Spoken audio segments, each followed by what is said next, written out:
بسم الله والصلاة والسلام على رسول الله. السلام عليكم ورحمة الله تعالى وبركاته. Fatwa al-Islamiyya, saison 3. Fatwa numéro 18 de Cheikh Saleh Soualioudi al-Fawzani.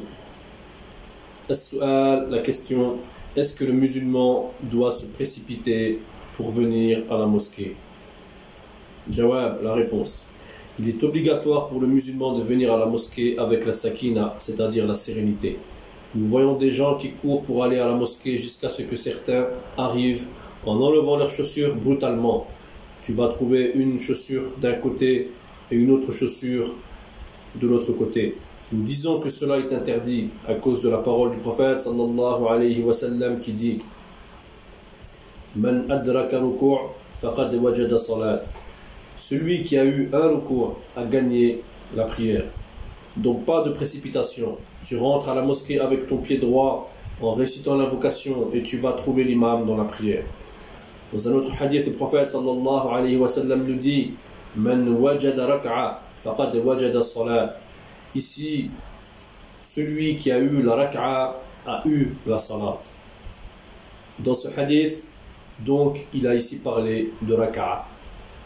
D'autre part, celui qui a eu la dernière rak'a du Maghrib, par exemple, avec l'imam, donc tu dois considérer cette dernière rak'a comme ta première rak'a.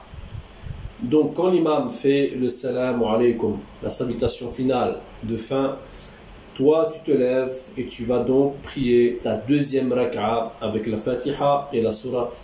Puis tu t'assois et tu fais le tashahhud sans faire la prière sur le prophète sallallahu alayhi wa sallam. Après cela, tu te lèves en récitant seulement la fatiha à voix basse. Donc ta prière sera complète. Il y a ici un consensus des savants, mais nous trouverons aussi des divergences.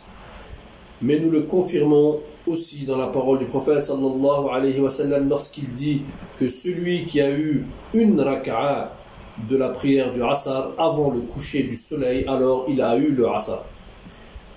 Même si on a eu une rak'a de Asr quelques minutes avant la fin de l'heure, alors on a eu la prière de Asr dans son temps.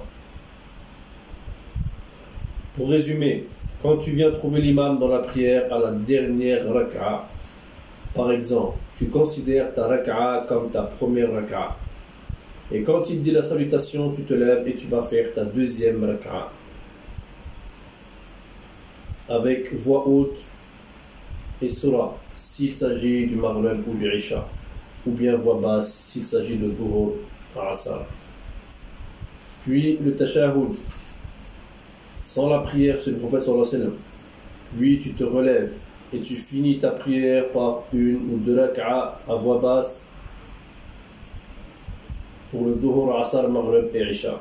Et tu fais le tashahhud ainsi que Salat Ibrahimiyya. On dit yubna alayhi, donc on construit sur ce qui est passé. C'est-à-dire que dans notre exemple, la dernière rak'a que tu fais avec l'imam, quand tu arrives dans la prière et que l'imam est à la dernière rak'a, tu vas toi considérer que cette dernière rak'a est ta première rak'a et tu construis à partir de celle-là pour la suite de ta prière. Wallahu a'lam.